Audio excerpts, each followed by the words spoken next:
DATTA always very wisely says, if you don't have a challenge, make one or find one.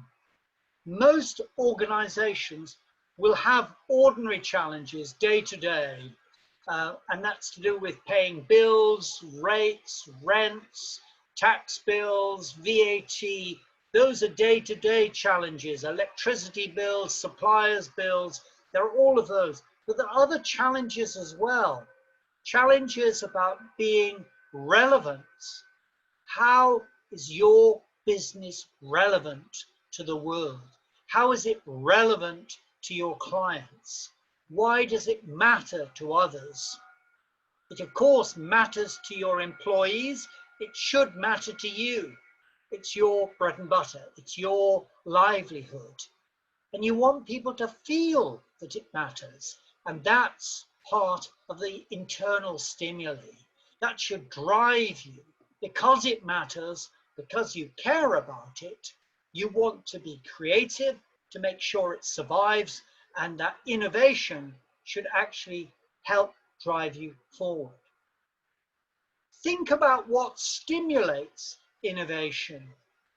What is it that's going to get you going? Is it a financial incentive? Is it the hope of a new client? Is it going for a particular business award or going into a new market? Are you entering a new market for the first time?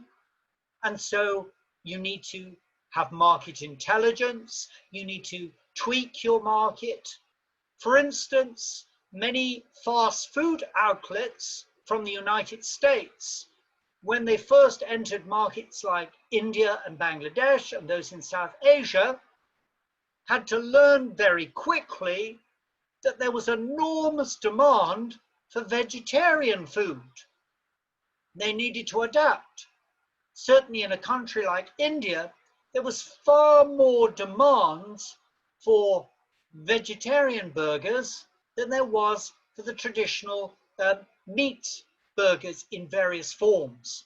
So they had to adapt their business model and their supply chain accordingly. They also had to think very carefully about their marketing strategies. And that's where innovation comes in, and being creative in your marketing, being creative in your branding. And we need to say to ourselves, well, what actually stimulates that? And there are a number of elements that can actually help stimulate innovation and creativity. And maybe at this point, that's a very good moment for us to stop and possibly write down 2 or 3 things, or if you don't want to write it down, you can think for them yourself as to what stimulates innovation, what for you stimulates innovation for you, your business, your possible business venture. What's going to stimulate you, or where will you get your stimulation? That will give me a chance to draw breath for a few seconds while you do that, and then I'll go on to the next slide and take us forward. So just for a few moments, think about what stimulates, or where can you find stimulation to help you be creative and to innovate.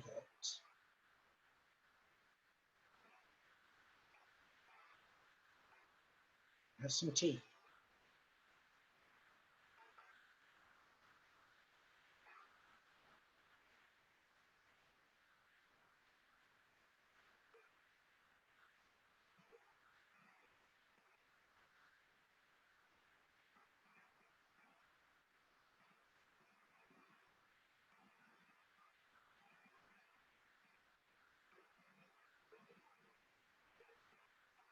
So hopefully we've all come up with some ideas and some thoughts about what helps stimulate us.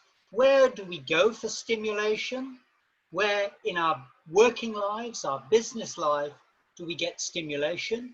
Where in our free time do we get stimulation and ideas? Some people might get stimulation through going to the gym. Some people get stimulation through going for a walk in the countryside. others from relaxing in front of the television or listening to music or time with family and friends.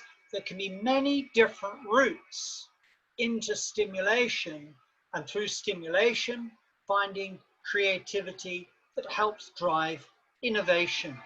And there is no right or wrong answer here. The key thing is find what works for you and learn from what works for other people and other organizations.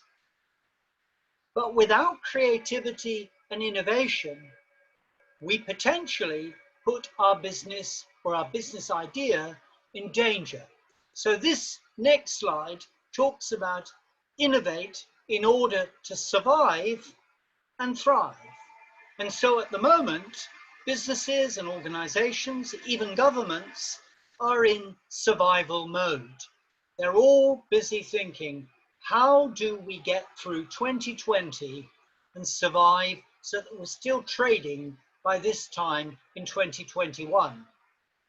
And here I've shared with you a few of my thoughts, and you will have your own as to why you need to innovate in order to not just survive, but hopefully thrive. And we know that creativity is an essential driver for that innovation. Being competitive or not is going to be integral to whether we survive. If you start your own business, no matter how good your business idea, if you are not competitive with the marketplace, I'm afraid your chances of survival are likely to be very slim. I'm not saying it's 100% that you're going to fail, but you're going to have a much steeper mountain to climb. So you need to think carefully about pricing your products and services and your product offering for the clients. And in order to innovate, you will need to think carefully about pricing structures or your service offering for your business, because through innovating, you can make your service or your product more price sensitive for your clients. You've got to think about that. So innovation may, and I have used that word may, it is not a guarantee your business will automatically become more competitive, but it is a good way of taking it in the right direction. So any business that does not innovate is potentially a failing business. Over time, it'll gradually start to fall behind. So we need to be thinking about innovation all the time. All of us are a brand. You and me are brands. As individuals, we are brands. We have our strengths, we have our weaknesses. We have our knowledge reservoir. Each one of us has knowledge. We have the capacity to share knowledge. And innovation helps us by repositioning our brand, by adapting our brand. We consolidate our brand, and hopefully we continue to make our brand relevant. If our brand isn't relevant, people won't be interested in the brand, they won't want to buy into the brand. So think about yourself, think about your company or your organization, and what are you doing to remain relevant? Once upon a time, companies all needed fax machines. Fax manufacturers at one time were enormously relevant. They have been superseded now, and they are no longer relevant. Did they diversify? Did they adapt? Did they innovate? In which case, hopefully they survived. If they didn't, they will have gone the way of the dinosaurs. They will no longer be existing. So we need to think about how to innovate to help consolidate our personal brand and our company brands. We're all thinking about turnover, maintaining turnover, increasing turnover. In the current climate, it's about maintaining turnover, but in certain sectors, it's about seizing the opportunity and increasing turnover. That is easier said than done, because increasing turnover actually will demand certain resources that you may or may not have. For instance, you may have the customers, but will the suppliers be able to meet your needs to manufacture to meet your customers' or clients' needs? In the current climate, that could be problematic. But innovation helps take us forward and might well increase turnover. Now, this next point is really important, and I want us to think carefully about this. Through our creativity and innovation, we can actually forge new relationships. These webinars, these workshops, through this, we're forging new relationships across the globe. Through organizations like LinkedIn, we can forge new relationships across the globe. Through our clients, existing and new, we can form relationships because our existing clients can make recommendations which bring us new clients, and then there are of course those others that we want to engage for the first time. So if we innovate with our product or our service, there's a way to build new relationships, and from new relationships come new ideas. And new ideas drive creativity, and creativity drives innovation. And so those relationships are enormously important. Hold on to them, cherish them, hold them dear, and they will help you. They will help you gain market insight. They will help you understand your own product better. What is good about your product, how it could be perfected, how it is used. One product is not used in the same way in every single community or country. People use products in different ways to communicate or to use. So you need to be aware of that. You need to understand the relationship with your product or service. Relationships matter. Hold on to them, try and develop them, try and develop new relationships because they feed your creativity. If we don't innovate, as I've mentioned before, there's a danger our business starts to stagnate. It starts to become tired. It starts to do the same old thing, year in, year out. It may work for existing clients, but it might not win new clients. And possibly our competitors are innovating and we are being left behind. So over time, we're going to lose clients, we're going to lose market share, and productivity is going to be substantially reduced. And so without creativity and innovation, businesses stagnate. That's why it's important for a nation, a country, to invest in research and development. And in fact, the most successful countries in the world are those that have the highest percentages invested in research and development.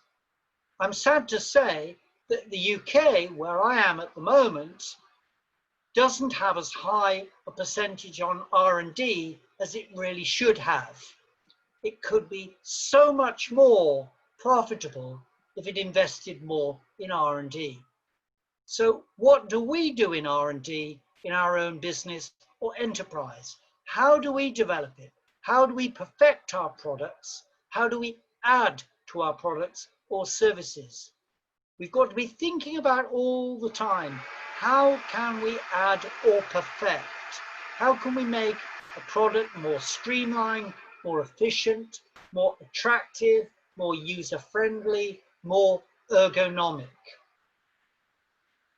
If you have a company or an organization, innovation is one of the very best ways to hold the best quality staff, because innovation is stimulation.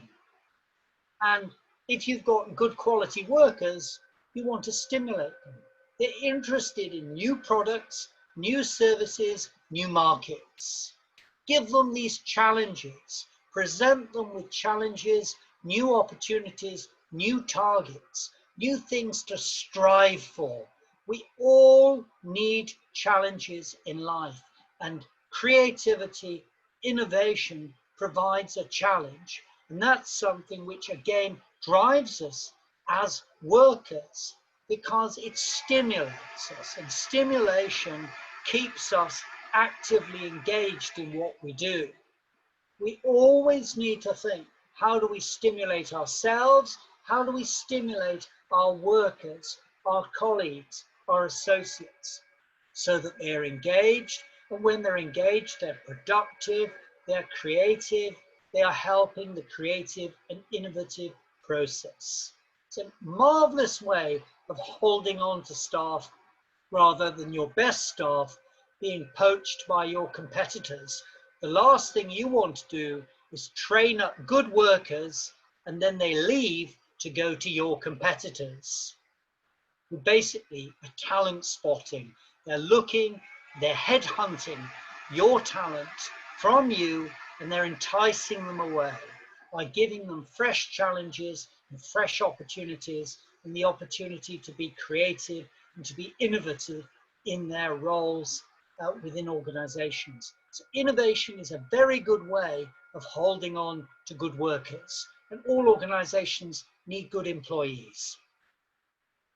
Failure to innovate naturally leads to loss of market share.